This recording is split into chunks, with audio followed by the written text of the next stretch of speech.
প্রচুর পরিমাণে দেশের বাজারে পেঁয়াজের আমদানি রয়েছে এবং দামের দিক দিয়ে ন্যায্য দাম পাচ্ছে না কৃষকরা, প্রিয় দর্শক। এবং পেঁয়াজের ব্যাপক হারে আমদানি থাকায় কিন্তু চাহিদা আগে থেকে খুবই স্বাভাবিক। সবশেষ আমরা আজকের এই বাজার আপনি জানাবো, কথা বলতে চাই ব্যবসায়ীদের সঙ্গে আজকের বাজার তালিকা নিয়ে। আসসালামু আলাইকুম। ওয়ালাইকুম আসসালাম। কেমন আছেন? আলহামদুলিল্লাহ ভালো। আজকের বাজারে পেঁয়াজের দাম বাড়ছে না কমছে ভাই? না, কম কম। কম। আচ্ছা, পেঁয়াজের আমদানি কেমন দেখতে পাচ্ছেন? পেঁয়াজের আমদানি মোটামুটি আছে। মোটামুটি দেখতে পাচ্ছেন? জি।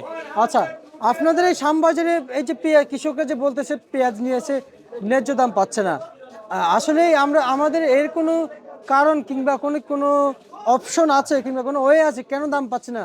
কি এখানে কি লস কিংবা যে লসের যে সংখ্যাটা এটা কি পরিমাণ দেখা যাচ্ছে এবং ন্যায্য দাম পাচ্ছে না, এর কোনো মূল কারণ কোনটা? আমরা সেটাই আপনাদের কাছ থেকে জানতে চাই একটু। মূল কারণ এখানে তো আমদানি মোটামুটি আমদানি আছে, আমদানি খারাপ নয়, ভালো আছে। কিন্তু কৃষক তো ন্যায্য দাম পাইতেছে না। কৃষক কেন পাইতেছে না? আমদানিটা একটু বেশি, আমদানিটা একটু বেশি, এই জন্য ন্যায্য দাম পাইতেছে না। আর যে সরকারের কিছু কিছু লোক আছে, ইম্পোর্টার এক্সপোর্টার যারা আছে, এরাও যে বাইরেতে শুধু এলসি করে। হ্যাঁ, এই জন্যই এলসি এখন অল্প আছে, হালকা এলসি আছে, কিন্তু ঢাকায় নাই, ঢাকার বাইরে আছে, আপনার খাতুনগঞ্জে আছে, সিলেট আছে, এদিক দিয়ে এলসি কিছু কিছু এলসি আছে। এখন এই এলসিগুলি সম্পূর্ণই সরকারের বন্ধ করা দরকার।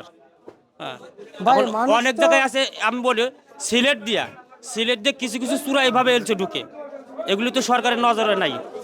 চূড়াইভাবে এলসি ঢুকে, এগুলো বন্ধ করা দরকার। জি জি। হ্যাঁ হ্যাঁ, ভাই, মানুষ তো বছরের পর বছর অপেক্ষা করে হোক ব্যবসা কিংবা যে কোনো কিছুর জন্য। এক বছর কি আমাদের চিন্তা ভাবনা করা দরকার ছিল না? অবশ্যই চিন্তা ভাবনা করা দরকার ছিল। আমরা একটু দেখি কৃষকরা কি করতেছে। হ্যাঁ, কৃষকরা পারে কিনা, কৃষকরা সামনে আগাইতে পারে কিনা, কৃষকরা পেঁয়াজ আবাদ করে দেশ সৃজনশীল করতে পারে কিনা, আমাদেরকে এক বছর দেখার প্রয়োজন না? অবশ্যই দেখার প্রয়োজন আছে। আমাদের কৃষক, আমাদের বাংলাদেশ ওরা পারে, সবই পারে, ওরা পারে, ওরা আমদানি ওরা অনেক বেশি করতে পারে। কিন্তু এই যে দাম, এখন যে দাম, এই দামের কারণে তো সামনেবার সংকট দেখা দেবে পেঁয়াজের। পেঁয়াজের সংকট পেঁয়াজের সংকট দেখা দিবে তো। এরকম দাম হলো ওনারা সামনেবারে পেঁয়াজ চাষ করবেন, আবাদ করবে না। সেটা ভুক্তভোগী কে? জনগণ না? অবশ্যই জনগণ। সরকার তো রাষ্ট্রের থেকে পাচ্ছে, অবশ্যই সরকার তো সমস্যা নেই। সরকারের সমস্যা নাই, সমস্যা তো সাধারণ জনগণের। আচ্ছা আচ্ছা আচ্ছা আচ্ছা, মানে সাধারণ জনগণের সমস্যা। কিন্তু আমার আপনার সমস্যা, সাধারণ জনগণ যাচ্ছে, এদের সমস্যা, কৃষকের সমস্যা। জি জি। সরকার তো এসির ভিতর বসে থাকে, শুধু অর্ডার করে যে এইটা না, ওইটা না, এইটা না, সেইটা।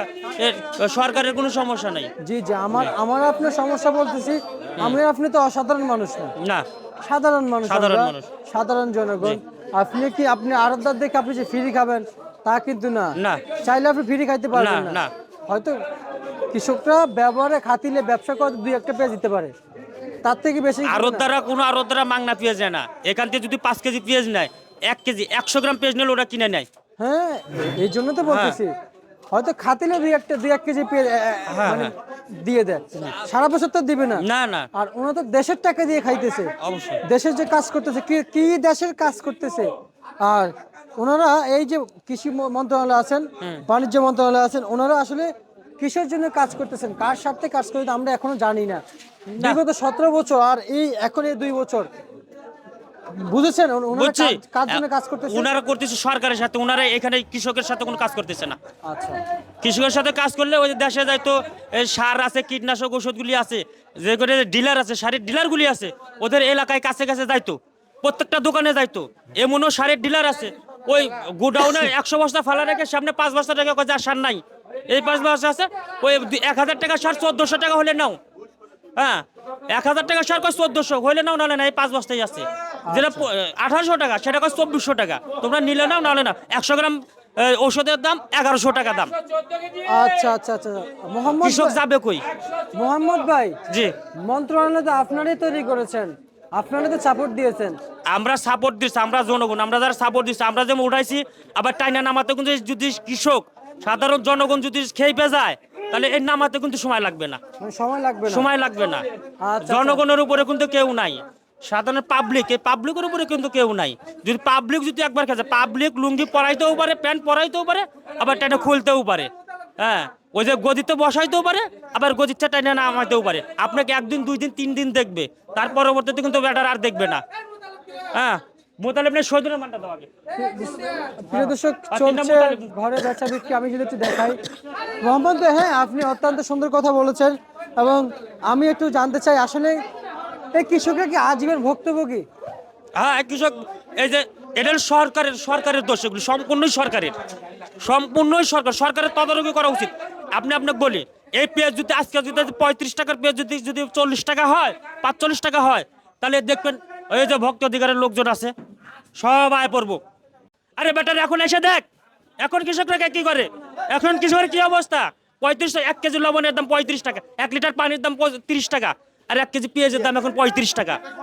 কেন কি এটা কি হয়? আচ্ছা আচ্ছা আচ্ছা, কিন্তু এখন তো দেখার কেউ থাকছে না, না।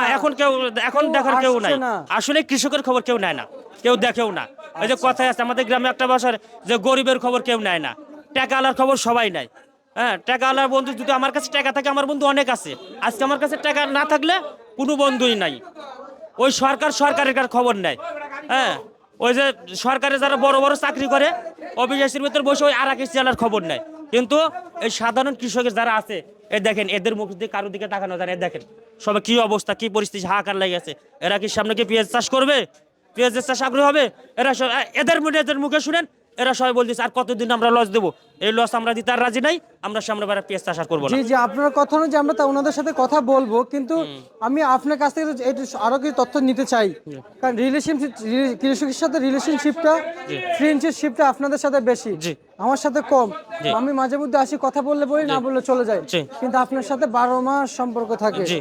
কৃষক ব্যাপারে। জি। আপনি একজন ব্যবসায়িক অনুযায়ী, কিন্তু এই যে পেঁয়াজ, এই বাজার কত থাকা উচিত ছিল?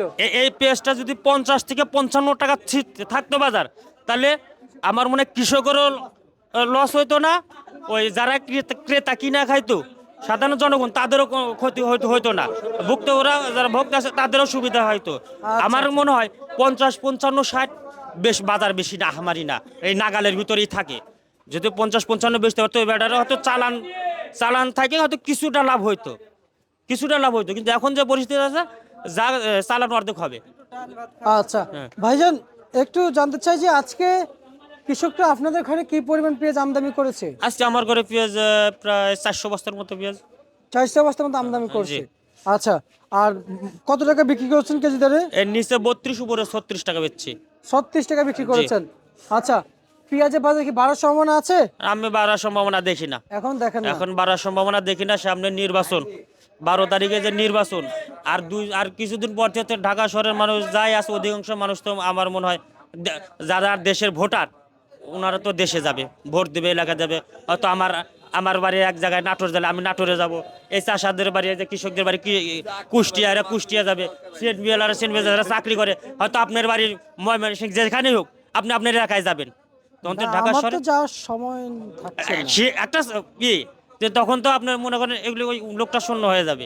আচ্ছা আচ্ছা, বুঝতে পারছি। ঠিক আছে, আপনাকে অসংখ্য ধন্যবাদ। এ ছিল কৃষকদের নিয়ে আজকের সে সর্বশেষ যে সংবাদ ছিল, আমরা সেটা জানিয়ে দিয়েছি ঢাকা থেকে।